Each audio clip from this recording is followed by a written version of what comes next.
Stories from Reddit audiobook. Worn out. I guess I just need to get this out. To say it all somewhere. For the last year, my relationship has been slowly eaten away by suspicion, and I need to know if I'm crazy.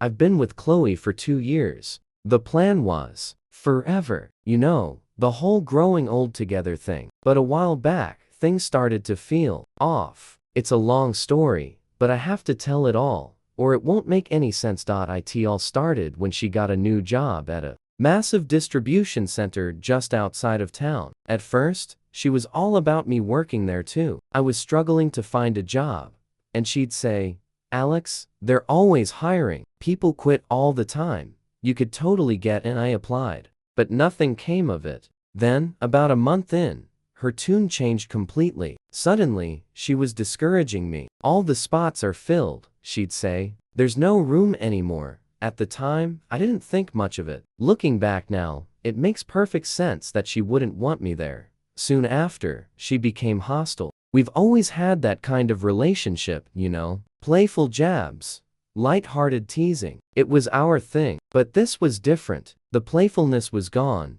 replaced with a real, nasty edge. It was like a switch flipped. Suddenly, she was yelling, screaming insults. I've heard that when people cheat, they often get aggressive with their partner, maybe out of guilt or resentment. And just like that, the intimacy vanished. We went from being close all the time to almost nothing. Maybe 3 times in a month, and even then, she seemed distant, like she was just going through the motions to keep me quiet. One night, we were driving to her sister's house, and we passed by her work. As the building came into view, she made this little clicking sound with her tongue. It was a sound I knew well. She only ever made it when something really excited her, usually when we were being intimate. It was reflexive, unconscious. We were both pretty high at the time, and I think her guard was down. A memory must have popped into her head, and the click just slipped out. Later that same night, she started telling me this bizarre story about some guy she used to work with. The way she told it was so strange. She's normally a fast talker, but she was speaking incredibly slowly, carefully choosing her words. It was like her mind was racing with things she didn't want to say, so she had to slow down to filter them out. Why was she suddenly bringing up some random dude from work? It felt like the thought had been lingering since we drove by the warehouse.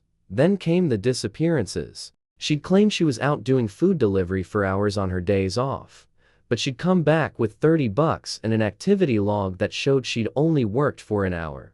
But she'd be gone for 8. When I'd ask where she was, she'd just laugh with this smug, smirky look and say, "No, right?" She'd come home those nights glowing, with that kind of blissed-out happiness you only get after an amazing, intimate experience. You know the look I'm talking about. Other nights, she'd come home from her actual job hours later than usual. One night in particular stands out. I was outside on the patio having a cigarette when she finally pulled in, 5 hours late. She slipped through the door so slowly, so quietly, looking around our apartment like a teenager trying not to get caught after sneaking out. Her face was a mask of guilt. When she saw me, she came right out and said, "Man, I'm really worn out," hitting that word worn with this aggressive tone. We only ever used that word in one context, after we'd been in bed together for hours. And her hair. Most of those late nights, she'd come home with her hair looking sweaty and completely roughed up, even though it was clean and perfect when she left that morning. Her hair only ever looked like that after we'd been fooling around, but we hadn't been. On top of that, she had a certain smell on her. There's a distinct difference between the smell of a clean body, a body that's just been working and sweating, and a body that's just been intimate with someone else. And that smell was there every single time she was gone for hours. The biggest red flag came one night when she got home late again. I was in the living room and heard a commotion from the bathroom. When she came out, I greeted her, and she immediately started panicking. "Oh my God, babe, I didn't cheat on you.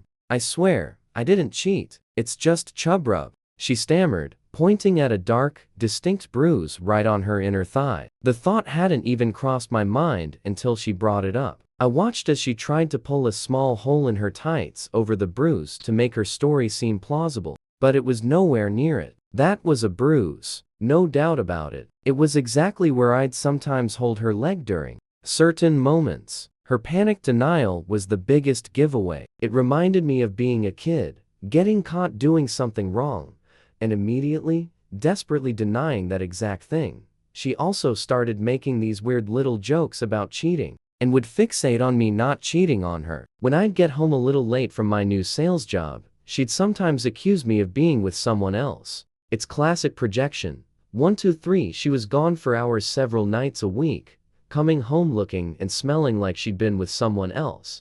But she thought I was the one cheating in the extra hour it took me to close a sale. 4. Finally, I confronted her. She denied everything, of course, but she did admit that the women at her job were encouraging her to cheat on me because I was unemployed for a while. She even confessed that the guy from her weird story was someone she found attractive and had thought about hooking up with. She told me. She had even said to her coworkers, maybe I should just sleep with him. When I asked her point blank if she did, she broke eye contact for the first time in the entire conversation and looked away as she denied it. A classic tell. Then she tried to flip it on me, accusing me of having an online affair with a female friend I game with who lives literally across the country. It was absurd. A month later, confronted her again. This time, she admitted to texting the guy on Snapchat, claiming he was always asking her to come over but that she never did. She said she only talked to him for 3 weeks before blocking him, but still couldn't let it go. My cousin suggested I have her download her Snapchat data. She agreed, but she was hesitant. Will you be able to see, like, everything? She asked, her voice laced with worry. When the data file was ready, she frantically tried to swipe through it on her phone, probably looking for something to delete. I made her send it to me. The data dump was a bust. It only saves messages you manually save. But she didn't know that. So, I got creative. I called her and told her I found messages where she told him she was on her way over. She didn't deny saying it. She just argued that since there was no address in the chat, it proved she never actually went. How can you be on your way somewhere if you don't know where you're going? I even photoshopped a fake conversation to show her. Again, she didn't deny the messages, just the outcome. And the Snapchat data revealed she'd been talking to him for 2 months, not 3 weeks. Another lie. To get the final proof, I had her pull up her Google Maps history in person. Every search was there, except for the 2-month period when she was talking to him. That entire block of time was wiped clean. Why would you delete your location history if you had nothing to hide? Still, she denied everything. A few weeks ago, after we had broken up, but were still talking, we hung out. She was cuddling with me and talking about her past relationships when she sighed and said, "Why do all the super mysterious men have to screw you over?" It was said with such sadness and regret. I'm not mysterious anymore. We live together. That guy though, he was. A few minutes later, she mentioned a movie she said she made me watch with her a few months back right during the suspicious period. I'd never seen it or even heard of it. I think she watched it with him and, in a high moment, got her memories crossed. Her childhood was a horror show, and it left her deeply scarred. I know a lot of her behavior comes from a place of trauma and a deep-seated fear of abandonment, a classic BPD trait she exhibits. 5, 6, 7, 8. It's like she pushes people away before they can leave her. She's a broken person, and I feel this immense sorrow for her. But her trauma doesn't give her a pass to lie and betray me. I still love the person I thought she was, but I can't live with this constant doubt, with the weight of her lies. The stress is giving me nightmares. I have to disconnect completely. It hurts more than anything, but I can't build a future on a foundation of deceit. My gut has been screaming at me for a year, and I've learned you can't ignore your gut.